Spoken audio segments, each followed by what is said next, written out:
अजर हो गया है, अमर हो गया है, शहर तंबुओं का शहर हो गया है।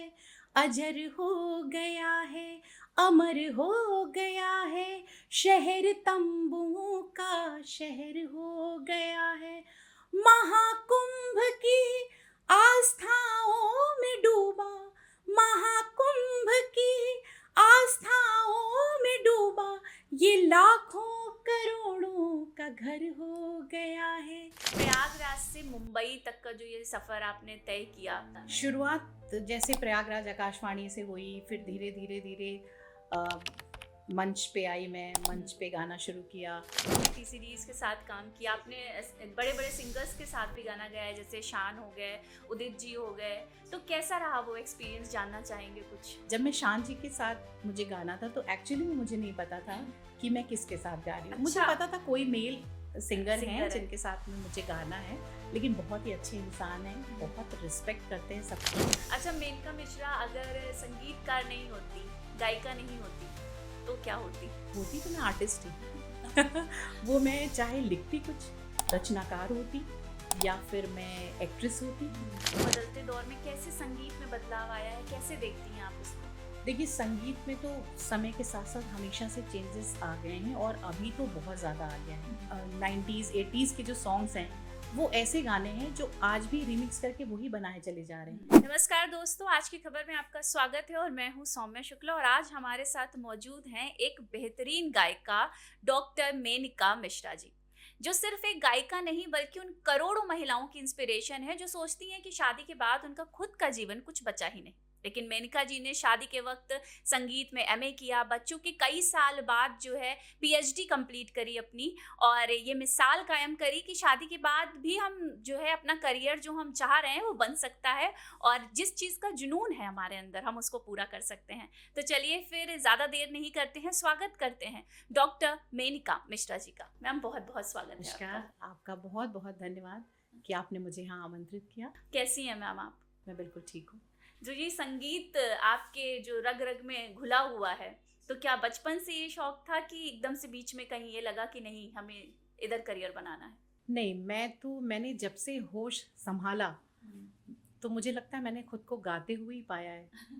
तो मैं तो बचपन से ही अपने आप को गाते, बजाते, डांस करते हुए देखती आ रही हूँ। तो मतलब कि ये सोच लिया था बचपन में ही कि गायिका ही बनना है आगे चल के? हाँ, मुझे लगता है संगीत के अलावा मैंने कुछ सोचा ही नहीं कभी। हाँ। मुझे लगता है बस मेरे लिए शायद भगवान ने यही बनाया था, तो मेरे अंदर ही बस इसी को लेके जुनून रहा हमेशा से। तो जैसे आप बचपन से ही आपको गाने का शौक था, तो कभी पेरेंट्स ने नहीं कहा कि कुछ ज्वाइन करवा देते हैं, कोई जो है टीचर बुलवा देते हैं जो आपको अच्छे से संगीत सिखाए, ऐसा कुछ? नहीं, उस समय थोड़ी शायद संगीत को इतना सीरियसली, मेरे बचपन में मेरे परिवार में जो माहौल था, कोई म्यूज़िक फील्ड में था नहीं, तो इस चीज़ को इतना सीरियसली कोई लेता नहीं था। लोगों को लगता था हाँ चलो शौकिया गा रही है। लेकिन मैंने बहुत ज़्यादा ज़िद की थी। एक बार मुझे याद है बचपन में अपने फादर से कि मुझे भी सीखना है, तो मेरे स्कूल की टीचर कुछ बच्चों को सिखाती थी छुट्टी के बाद। तो फिर मैं थोड़े दिन, कुछ महीने मैंने उनसे भी सीखा, लेकिन बचपना था, फिर बस ऐसे ही चलता रहा। फिर तो स्कूल कॉलेज में ही जो मैं सीखती गई, गाती गई, स्कूल के फंक्शंस में पार्ट लेना, गाना, इस तरह से मेरी शिक्षा नहीं हुई संगीत में जो एक गुरु शिष्य परंपरा से होती है, उस तरह से नहीं हुई। लेकिन हाँ, शायद मैं इसको लेकर पैदा हुई थी, तो वो अंदर एक सुर की समझ थी कि सुरीला क्या है, बेसुरा क्या है, ये मुझे शायद बचपन से ही पता है। तो बस वही हेल्प करता गया और आगे बढ़ते गए। जी। अच्छा, ये जो शौक है ये प्रोफेशन में कब बदला? प्रोफेशन में तो मुझे भी नहीं पता कि ये कैसे बदल गया क्योंकि जब मैं 17 ईयर्स की थी तो स्कूल में, मेरी स्कूल की एक टीचर थी, तो उन्होंने मेरे को बोला कि तुम क्यों नहीं आकाशवाणी में ऑडिशन देती हो, तुम अच्छा गाती हो। तो मैं तो बहुत खुश हो गई यही सुन के कि हाँ मैं आकाशवाणी में गाऊंगी। फिर उन्होंने मेरी बहुत हेल्प की। उनके हस्बैंड जो कि मेरे बाद में गुरु बने, अच्छा। कुछ साल उन्होंने मुझे सिखाया, तो वो उनके पास ले गई। तो उन्होंने फिर मुझे गाइड किया, और कुछ जो आकाशवाणी में जैसी रचनाएं गाई जाती हैं, क्योंकि वहाँ पे अपने कुछ पोएट्स होते हैं, हम उन्हीं को गा सकते हैं, इधर उधर का रिकॉर्डेड नहीं गा सकते। हाँ। तो उन्होंने मुझे वो सारी चीज़ें सिखाई और फिर मैंने फॉर्म भरा और ईश्वर की कृपा से मैं सेलेक्ट हो गई। तो बस 17 साल की एज से मैं आकाशवाणी की आर्टिस्ट हो गई और मैं बड़ा प्राउड फील करती थी कि मैं भी आकाशवाणी में गाती हूँ। नहीं, प्राउड वाली बात भी है। अच्छा, तो जब ये इतनी बातें हो ही गई हैं तो 2 लाइनें में आपकी पसंदीदा कोई भी जो आप गाना चाहती हूँ मैं सुनना चाहूँगी। अच्छा, तो क्या आप मतलब भक्ति संगीत सुनना चाहेंगे? हाँ, मैं हाँ, देखिए हाँ। मैं तो हर तरह के गाने गाती हूँ। तो जो आपको सबसे अच्छा लगता हो वो आप हमें सुनाइए आज। अच्छा, मैंने टी सीरीज़ के लिए गाना लिखा और गाया था, हाँ, कंपोज़ भी किया था उसको। जी, वो मैं 2 लाइन सुनाती हूँ। जी। एक रोमांटिक सॉन्ग है हाँ। जो मैंने लिखा और गाया था। तू मेरा मैं तेरी, ओ जाने जा, जाने जा, तू मेरी आशिकी, ओ जाने जा, जाने जा, प्यार है बेपना, हो प्यार है बेपना। बहुत बढ़िया। Thank you so much. अच्छा, अभी आपने कहा आपने टी सीरीज के साथ काम किया, आपने बड़े बड़े सिंगर्स के साथ भी गाना गाया है, जैसे शान हो गए, उदित जी हो गए। तो कैसा रहा वो एक्सपीरियंस, जानना चाहेंगे कुछ? उसकी मैं क्या बात करूं आपको। मैं जब मैं टी सीरीज़ का, जब मैं शान जी की बात बताती हूँ, हाँ। जब मैं शान जी के साथ मुझे गाना था तो एक्चुअली में मुझे नहीं पता था कि मैं किसके साथ गा रही हूँ। मुझे अच्छा। पता था कोई मेल सिंगर हैं सिंगर है। जिनके साथ में मुझे गाना है। हम्म, लेकिन फिर जब मैं स्टूडियो में गई और मैंने वहाँ पर देखा कि अरे मैं तो शान जी के साथ गा रही हूँ, हाँ, तो मेरी खुशी का कोई ठिकाना नहीं था। मतलब मैं कैसे अपने आप को एक्सप्रेस करूँ, मैं समझ नहीं पा रही थी। वहाँ पे मैं, होता है ना कुछ चीज़ अचानक से आपके साथ हो जाए। तो नर्वस हुई थी तो? पता नहीं, गाने में तो नर्वस नहीं हुई थी। लेकिन हाँ, हाँ, ये तो लग रहा था कि इतने बड़े सिंगर हैं, मैं उनके हाँ। साथ गा रही हूँ। लेकिन बहुत ही अच्छे इंसान हैं, बहुत रिस्पेक्ट करते हैं सबकी और बहुत मतलब बहुत हम्बल इंसान। मैंने उनको जैसा अब समझ में मुझे आया और लोगों से भी सुनती हूँ उनके बारे में, तो बहुत अच्छा एक्सपीरियंस रहा। और उदित जी की बात करें तो उदित जी तो अपने आप में ही एकदम, क्या बोलूँ, उनको इतना सामने वालों को इतना मतलब इजी फील करा देते हैं कि लगता ही नहीं कि वो इतने बड़े सेलिब्रिटी हैं, इतने बड़े आर्टिस्ट हैं, इतना मतलब आपको सहज कर देंगे ना। तो बहुत ही अच्छा एक्सपीरियंस रहा। उदित जी के साथ मैंने पिछले साल कुंभ का एक गाना गाया था। अच्छा। हाँ, तो बस ऐसे ही है। तो अगर मैं एक एक शब्द में कहूँ कि थोड़ा सा जो है डिस्क्राइब करिए शान को और उदित जी को, तो कौन से वो शब्द होंगे? मैं तो कहूँगी दोनों ही बेमिसाल कमाल सिंगर्स तो हैं ही हैं, हाँ बहुत अच्छे ह्यूमन बीइंग भी हैं, बहुत अच्छी। जी। अच्छा, प्रयागराज से मुंबई तक का जो ये सफ़र आपने तय किया, तो कैसा रहा वो एक्सपीरियंस और क्या-क्या कुछ मुश्किलें आई, या कहाँ कैसे आप प्रयागराज से मुंबई तक पहुंची, कुछ उसके बारे में हम जानना चाहेंगे। शुरुआत जैसे प्रयागराज आकाशवाणी से हुई, फिर धीरे धीरे धीरे अ, मंच पे आई, मैं मंच पे गाना शुरू किया। फिर टी सीरीज़ से मेरा 2005 में एक पहली बार मेरा सॉन्ग रिलीज़ हुआ था और वो फोक था। तो जबकि मैं फोक आर्टिस्ट नहीं हूँ, मैं लाइट म्यूज़िक गाती हूँ, गीत, गज़ल, भजन, सूफ़ी वगैरह गाती हूँ। तो लेकिन मैंने ट्राई किया, वो भी कभी कभी गा देती हूँ, तो मैंने उसको ट्राई किया, फिर गाया। तो वहाँ से थोड़ा मुझे और प्रोत्साहन मिला। फिर धीरे धीरे धीरे धीरे आपको लोग मिलते जाते हैं, आप जुड़ते चले जाते हैं। जब लगता है कि हाँ, मेरी भी आवाज़ को लोग पसंद कर रहे हैं या मैं कर सकती हूँ, पोटेंशियल है, और लोग भी आपको प्रोत्साहित करने लगते हैं, तो फिर ऐसे ही बस धीरे धीरे सफ़र चलता गया और फिर मुंबई तक की यात्रा हुई। फिर अब तो मुंबई आना जाना रहता है। हाँ, टी सीरीज़ की रिकॉर्डिंग वगैरह, शूटिंग सब वहीं होती है, तो बस ऐसे ही रहा। तो क्या मैम आपने अपने संगीत के साथ कोई ऐसा दायरा भी फिक्स कर रखा है कि ये गाने गाने हैं, ये गाने नहीं गाने हैं, ऐसा भी कुछ है? जी बिल्कुल, मैंने दायरा ज़रूर फ़िक्स किया हुआ है और ये बचपन से ही मेरे साथ है। मैंने हमेशा, जब जब जैसे जैसे संगीत में आगे बढ़ती रही, तो जैसा मैंने सुना, सीखा, उस हिसाब से एक बन जाता है मन में कि आपको क्या गाना है, क्या नहीं।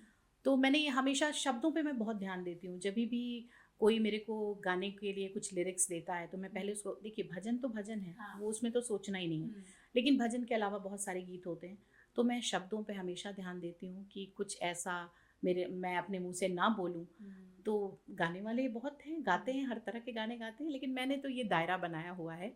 और अब ऐसा हो गया है कि लोग समझ चुके हैं, तो वैसे गाने मुझे ऑफर भी नहीं होते। अच्छा, आपने अपने नाम इतने सारे अवार्ड्स किए, इतने सारे सम्मान आपके नाम है, तो क्या आपको कभी कभी लगता है कि जो बचपन में सपना देखा था वो शायद पूरा हो गया, या अभी कुछ बाकी है, सफर चल रहा है? क्या लगता है आपको? मुझे देखिए, सपना तो हर इंसान देखता ही है कि हाँ। उसको आगे बढ़ना है। हम्म, मेरा थोड़ा सा अलग है। मैं सोचती हूँ कि कुछ अच्छा मेरे से कुछ ऐसा अच्छा बनता रहे, हम्म, मैं ऐसे अच्छा गाती रहूँ, लिखती रहूँ कि लोगों को लगे कि हाँ, कुछ कुछ बात है। मुझे बहुत ज़्यादा उस तरह का पीछे भागना होता है ना, जैसे सोशल मीडिया में आजकल हाँ। आप देख रहे होंगे कि बिल्कुल दौड़ लगी हुई है, तो मैं उसमें थोड़ा सा अपने आप को पीछे पाती हूँ। मैंने खुद रखा है अपनी इच्छा से, क्योंकि मैंने एक जो दायरा फिक्स किया आपको बताया। दूसरा कि मैं वो काम करना चाहती हूँ जो मुझे आत्मसंतुष्टि दे। मुझे लगता है कि मैं ये गाने गाऊँ, तो मुझे अपने से जो अच्छा लगता है कि मैं ये गाने गाऊँ।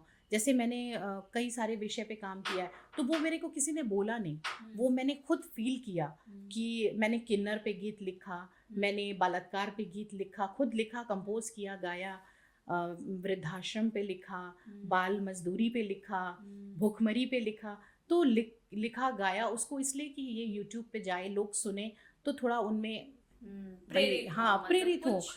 तो ये सब मैं अपनी आत्मसंतुष्टि के लिए करती हूँ। ये मेरे को कोई बोलता नहीं, बस मुझे लगता है हाँ, मुझे ये करना चाहिए, मुझे इनके लिए गीत लिखना चाहिए, गाना चाहिए। तो बस अपनी संतुष्टि के लिए मुझे काम करना ज़्यादा पसंद है। अच्छा, मेनका मिश्रा अगर संगीतकार नहीं होती, गायिका नहीं होती, तो क्या होती? होती तो मैं आर्टिस्ट ही। वो मैं चाहे लिखती कुछ, हाँ। रचनाकार होती, हाँ। या फिर मैं एक्ट्रेस होती, क्योंकि मुझे एक्टिंग करना, वॉइस ओवर करना और कुछ लिखना, कविताएं लिखना, ये सब का बहुत शौक है और कुछ कुछ करती रहती हूँ। तो होती तो मैं आर्टिस्ट ही, मैं सिंगर नहीं भी होती, तो होती तो कला के क्षेत्र में ही कुछ। अच्छा, महाकुंभ की बात करेंगे, उससे जी, जी। पहले मैं आपसे जो हूँ, महाकुंभ में आपने इतने सारे गीत गाए हैं, कोई एक गीत जो है मैं आपसे यहाँ पे सुनना चाहूंगी। बिल्कुल, देखिए, मेरा एक गीत आया है इस समय, बहुत लोग पसंद कर रहे हैं उसको, और प्रयागराज में बड़ा अच्छा लोग जा जी। भी रहा है वो। अजर हो गया है, अमर हो गया जी, है, तो मैं बिल्कुल। वो आपको सुनाती हूँ। अजर हो गया है, अमर हो गया है, शहर तंबुओं का शहर हो गया है। अजर हो गया है, अमर हो गया है, शहर तंबुओं का शहर हो गया है। महाकुंभ की आस्थाओं में डूबा, महाकुंभ की आस्थाओं में डूबा, ये लाखों करोड़ों का घर हो गया है। अजर हो गया है, अमर हो गया है, शहर तंबुओं का शहर हो गया है। बहुत खूब, बहुत बढ़िया। बहुत बहुत धन्यवाद आपका। सच में इस समय प्रयागराज जो है वो तंबुओं का शहर बना हुआ है जी, पूरा, जी, जी। तो लाखों करोड़ों भीड़ आ रही है। जी। तो अच्छा, महाकुंभ की बात करें तो रोज कोई ना कोई एक कीर्तिमान जो है स्थापित हो रहा है वहाँ पे। जी, जी। आपको इस भव्य आयोजन से जुड़ के कैसा लगता है, कैसा एक्सपीरियंस रहता है आपका? मैं तो अपने आप, जैसे लोग कह रहे हैं, मतलब लोग क्या कह रहे हैं, ये सच है कि 144 वर्ष के बाद ये वाला कुंभ पड़ा है। तो मैं अपने आप को बहुत भाग्यशाली समझती हूँ कि मैं इस दौर में हूँ कि मैं ये सब देख पा रही हूँ, क्योंकि कलयुग तो जिस रफ्तार से बढ़ रहा है, जी। पता नहीं आगे साधु संत मिलेंगे देखने को, दर्शन करने को। तो महाकुंभ में तो इस जी। समय अद्भुत छवि है, क्या कहें, जितना कहें कम है। कम है। अच्छा, जैसे आप इतने सालों से इस फील्ड में हैं, गा रही हैं, तो क्या बदलाव आपको लगता है उस समय, मतलब ये जो बदलते दौर में कैसे संगीत में बदलाव आया है, कैसे देखती हैं आप इसको? देखिए, संगीत में तो समय के साथ साथ हमेशा से चेंजेस आ गए हैं, और अभी तो बहुत ज़्यादा आ गया है। एक वो दौर था, आज भी देखिए कितनी चीज़ें रीमिक्स हो रही हैं, क्योंकि वो गाने ऐसे हैं जो 90s 80s के जो सॉन्ग्स हैं, वो ऐसे गाने हैं जो आज भी रीमिक्स करके वही बनाए चले जा रहे हैं, क्योंकि वो जो छाप है वो आज तक है, और हमें लगता है हमेशा रहेगी। जी। क्योंकि उस समय जो संगीत बनता था, आज क्या है ना, कॉपी पेस्ट का भी ज़माना है। हाँ। बाकी अच्छी चीज़ें भी हो रही हैं, बहुत अच्छे काम भी हो रहे हैं, ये भी मैं कहूँगी, लेकिन ज़्यादातर आप देखो तो कुछ मतलब पुरानी चीज़ों को ही लोग ले लेके रीमिक्स कर रहे हैं। हालांकि अब क्या कहें, दौर है, और हर दौर के बदलती हुई चीज़ों को स्वीकार करना चाहिए। आज भी जो एक्सपेरिमेंट हो रहे हैं वो आज की समय की मांग है, हाँ, इसलिए वो हो रहे हैं। तो हर चीज़ को स्वीकार करना चाहिए, और हम कलाकार हैं और हर चीज़ को एक्सेप्ट करते हुए उसको आगे बढ़ते हैं। बिल्कुल। सोशल मीडिया का दौर चल रहा है, तो क्या लगता है आपको, जो उभरते कलाकार हैं, उभरते सिंगर्स हैं, तो क्या इनको इससे मदद मिल रही है या कोई ड्रॉबैक भी है जो इस चीज़ से हो रहा है? नहीं देखिए, मैं तो कहूँगी कि बहुत टफ है, लेकिन आज बहुत ईजी भी है। मैं दोनों बात करूँगी। इसलिए टफ इसलिए है क्योंकि कंपटीशन बहुत ज़्यादा हो गया है। वो जो मोबाइल, जो रील्स का ज़माना आ गया है ना, उससे क्या है कि कोने कोने से, पूरी दुनिया के कोने कोने से टैलेंट निकल के बाहर आ रहे हैं। और कभी कभी बहुत अच्छे सिंगर्स हैं जो बहुत मेहनत भी कर रहे हैं, कभी कभी ऐसी रील्स वायरल हो जाती है, लगता है ऐसा क्या है इसमें। लेकिन क्या है, आपको लोगों को जो पसंद आ रहा है वो हिट हो जाता है, और जितनी जल्दी हिट होती है ये चीज़ें उतनी जल्दी गायब भी हो जाती है। बिल्कुल। तो टैलेंट की तो अपनी एक जगह है, जो कि टैलेंटेड लोग हैं उनकी एक अपनी जगह है, वो रहेगी। लेकिन हाँ, थोड़ा सा सोशल मीडिया के दौर में कुछ कुछ भी वायरल हो जाता है। तो जो ट्रू आर्टिस्ट है ना, जो सच में बहुत मेहनत कर रहा है, संघर्ष कर रहा है, तो कभी कभी थोड़ी तकलीफ भी हो जाती है, लेकिन ठीक है। अच्छा, तो आपको नहीं लगता है, जैसे आपने कहा आप थोड़ा सा दूरी बना के चलती हैं सोशल मीडिया वगैरह से, तो नहीं लगता कि आपका जो उसूल है, आप जिस तरीके के गाने गाती हैं वो भी लोगों तक, ज़्यादा से ज़्यादा लोगों तक पहुँचे, तो आपको थोड़ा सा एक्टिव हो जाना चाहिए अब? ऐसा कभी महसूस हुआ या किसी ने आपको कोई सजेशन दिया हो? सच में कहूँ तो मैं इस मामले में बहुत आलसी हूँ। आलसी इसलिए आप बोल हाँ। सकते हो क्योंकि ये मैं जानती हूँ कि ये सोशल मीडिया का दौर है और यहाँ पे आपको बहुत एक्टिव होना है। लेकिन ना, होता है ना कि कुछ चीज़ों में मुझे बड़ी संतुष्टि मिलती है। मुझे लगता है कि मैं तो यही करूँगी, जो मेरी ऑडियंस होगी, जिसको मुझे सुनना होगा वो सुन लेगा, जिसको नहीं सुनना होगा वो नहीं सुनेगा। तो मैं उसके पीछे पीछे मैं कभी भागती नहीं हूँ। हालांकि मुझे सजेशन देते हैं लोग, जो लोग कहते हैं मेनका जी आप इतना मेहनत कर रही हैं, अच्छा कर रही हैं, तो थोड़ा सा हाँ हाँ हाँ मैं करूँगी। लेकिन फिर वो होता है ना कि मैं बड़ी रिलैक्स कलाकार हूँ। मतलब जो चल रहा है हाँ, चलने दो। मुझे जो मन होता है मैं वो वो मैं गाती हूँ। जो मुझे अंदर से आवाज़ आती है कि हाँ ये मुझे गाना चाहिए, ये बहुत अच्छा है, वो मैं गाती हूँ। शायद मैं लोगों के लिए नहीं सोच के गा पाती कि ये ऐसा गाऊं तो मैं हिट हो जाऊं, ऐसा नहीं। अच्छा, आने वाले प्रोजेक्ट्स के बारे में बात करेंगे। अभी क्या क्या लाइनअप है, कुछ जानना चाहेंगे हम आपसे? देखिए, अभी तो मेरे कई सारे मेरे सॉन्ग्स आने वाले हैं। अभी मेरी बड़ी खूबसूरत सी गज़ल आने वाली है, और भजन तो आ ही रहे हैं। टी सीरीज़ से भी मेरे भजन रिलीज़ होने वाले हैं, प्लस मेरे अपने चैनल के भी कुछ चीज़ें हैं, आ रही हैं। कुछ प्रोग्राम्स हैं जो कि स्टेज प्रोग्राम्स हैं, तो लगी हुई हैं चीज़ें समय समय पे। बहुत बढ़िया। लास्ट में मैं आपसे एक भजन सुनाने की रिक्वेस्ट करूंगी कि एक प्यारा सा भजन हमारी ऑडियंस को सुनाइए। बिल्कुल। देखिए, मैं कान्हा जी की सेवा करती हूँ। नारायण मेरे आराध्य हैं, तो मैं उन्हीं का एक भजन गाती हूँ कि जादू भरी ऐसी माधुरी हो माधुरी, बजी शाम तेरी बांसुरी। जादू भरी ऐसी माधुरी हो माधुरी, बजी शाम तेरी बांसुरी। वृंदावन में रास रचाए, मनमोहन सब के मन भाए। जादू भरी ऐसी माधुरी हो माधुरी, बजी शाम तेरी बांसुरी। मेनिका जी, बहुत बहुत धन्यवाद। बहुत अच्छा लगा आपसे बात करके, और आपने इतने सारे अपने एक्सपीरियंसेस बताए, और हम उम्मीद करते हैं हमारी ऑडियंस को भी उतना ही अच्छा लगा होगा। Thank you so much. आपका भी बहुत बहुत शुक्रिया। आपने बहुत अच्छे अच्छे क्वेश्चन मुझसे पूछे, और आज की खबर का भी बहुत बहुत धन्यवाद। तो ये थी डॉक्टर मेनिका मिश्रा जी, जो अपने सुरीले गाने, सुरीली आवाज़ और बेहतरीन व्यक्तित्व के लिए पहचानी जाती हैं। एक बार फिर से आपने हमें समय दिया, उसके लिए बहुत बहुत धन्यवाद। और हम उम्मीद करते हैं कि आपके आने वाले जो प्रोजेक्ट्स हैं और जो भविष्य में आपकी प्लानिंग है, उसके लिए बहुत बहुत शुभकामनाएं हम लोगों की तरफ से। बहुत बहुत शुक्रिया आपका, बहुत बहुत धन्यवाद। तो फिलहाल के लिए इतना ही, जल्दी फिर मिलेंगे। नमस्कार।